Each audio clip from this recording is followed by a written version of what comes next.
if you're not explicitly anti this ideology, you will fall to it.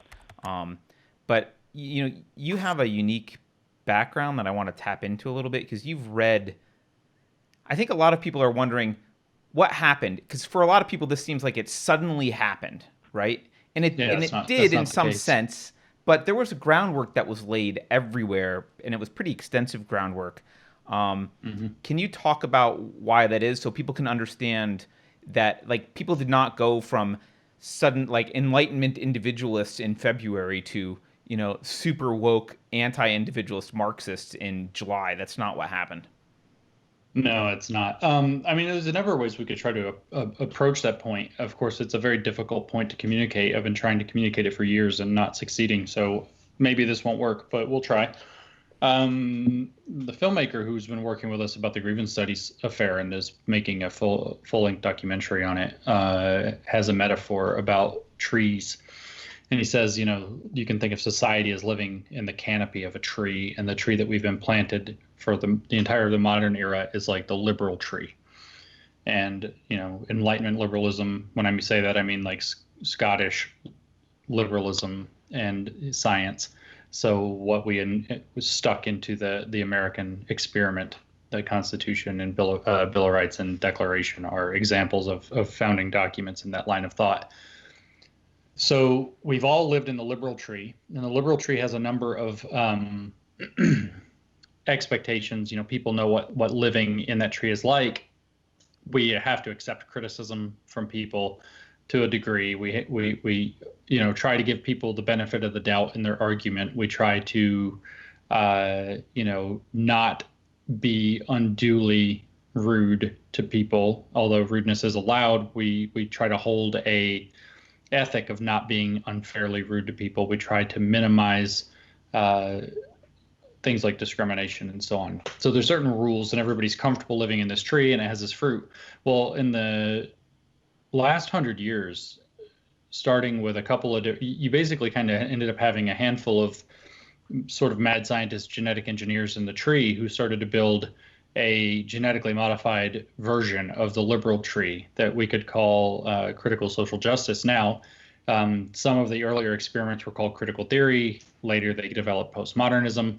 And I would say that the postmodern side is, in some ways, more indicative of how we need to describe the thing going forward, even though critical theory is the solvent, the powerful engine that's the problem. So they planted this postmodern tree next to the modern tree that its canopy is liberalism.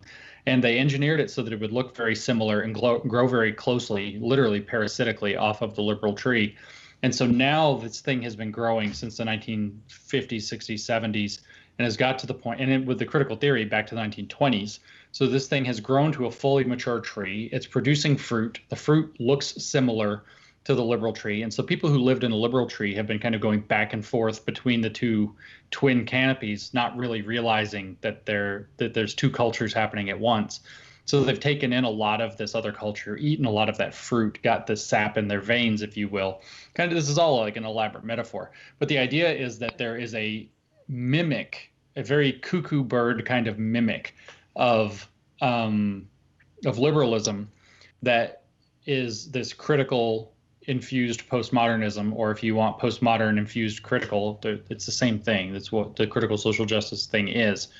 And it imitates the various aspects of liberal society while actually being against those. So it's trying to supplant those with its own.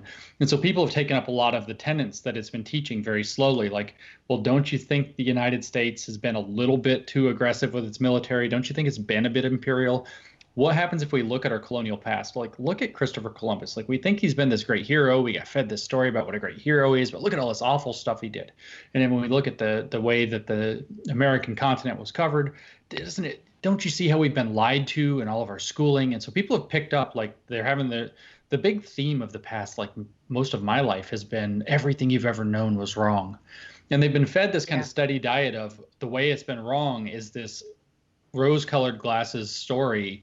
And so the real story is this gross, gritty, unfair, cheating, critical, cynical story that's been left out of the American mythology. And a lot of people have, especially on the left, have imbibed of this critical cynicism, taking up these lines of thought like, well, maybe different groups do have different knowledge. Maybe it really is hard to get to objective truth. Maybe the science isn't the best way to know everything. And these kind of very pessimistic, barely kind of true narratives have, or partially true narratives, have really infiltrated a lot of people's thinking, not least because this started to be mainlined into teacher colleges as early as 1980. So we've been teaching our teachers to teach our children this way for going on 3 or 4 decades now. So more and more and more of this kind of thought has been getting into how the younger generations in particular think. And then older leftists will have picked up quite a bit of it, unless they're Marxists, because Marxists see it as a bourgeois plot to steal the working class away from the left. Or maybe I said that backwards, or steal the left away from the working class. And they're right about that. So pretty much everybody else, though, has kind of like, yeah, we really have been awful to black people through all of our history, and really we probably need to make up for that. So this white guilt kind of very cynical view, wow, it's like only just in my own lifetime that we saw civil rights advances for gay people to where they can get married. Never mind that queer theory, which is the critical social justice analysis of this, was vehemently opposed to gay marriage and is still vehemently opposed to gay marriage. They don't know that. They just see this kind of like Rainbow Coalition blockade thing, and it's all the same good movement trying to increase people's fair rights. So it's been preying upon and playing upon people's best impulses of fairness and charity of argument and all of this, while churning out decades, reams and reams and reams and decades of scholarship that nobody's been criticizing properly. And this is not new. It's like you could think that what's happening is that there's been like a crocodile coming up very, very slowly out of the water with its mouth wide open, wide open, wide open, wide open, wide open. And then the right moment in history came, George Floyd died, and jaws snapped. And that's where we are right now. So the crocodile's been coming up real slow, real silent, real careful for a long time with its mouth and its teeth right there. And then the moment arose in history that bam, they tried to snap the jaws. And so very rapidly, people's guilt is being played upon. And it's now kind of, we've mentioned your experience as a new Christian, so maybe you can even talk to that. There's a tendency with people who are picking up some new definite. I'm going to very, very vaguely speak about religion as for the average, not that engaged person. Religion is that what you do to be a good person, to feel like you are a good person and to find out how to be a good person. So now you have this whole new definition of what it means to be a good person, and you're starting to get very rapid converts. And at the same time, nobody wants to be the person who's on the wrong side of it. Nobody quite understands it. And so you're having a mass conversion kind of in the lightest sense. Like, for example, a friend of mine wrote to me and said that her kids were kind of getting into all of this stuff. And then she decided to, step in and talk to them and say, well, what do you mean by that? And then their answers are like, I don't know, everybody's saying it. Yeah. That's it. That's not. I don't know what it means, but I'm repeating it. That's what good people do. All the good people now, all the people I care about are saying this. So this is what I say now too. I care about this too. I'm into this too. And so we're at this weird inflection point then, where I don't think the ideology has set for a lot of people, but a lot of people have now taken the first step into it. And I mean a lot, like maybe 30 or 40% of the population. Yeah. The way I think of it is we've talked about this on the show, is that it's you talk about the crocodile rising up slowly. I also kind of viewed it as there are all these people who were the seeds were planted a long time ago, and maybe they weren't people who paid attention to anything sociopolitical. Maybe they're the type of person who spends all their time online, Instagramming and Facebooking about how they have the perfect family. That's the measure by which they show they're a good person, or maybe it's their church or whatever it is. They're signaling their virtue based on having a great family life and going to the right church. Maybe those people have imbibed some of these beliefs without even realizing it. And now it's like what happened with the George Floyd event, and it could have been any event. That one is just that one took.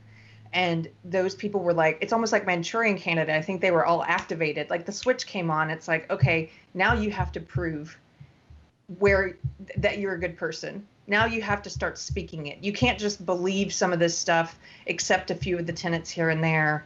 Now you have to pledge your allegiance publicly. You need to start having the difficult conversation with your family. You need to post the right things online. And so Carter and I have talked about this. We both know people who it went from being their online presence was pretty not shallow, but just sort of about what their life was like in their family life, or maybe shop. Here's my breakfast, shopping, whatever. And now it's constant social justice signaling. Yep. That's probably exactly correct.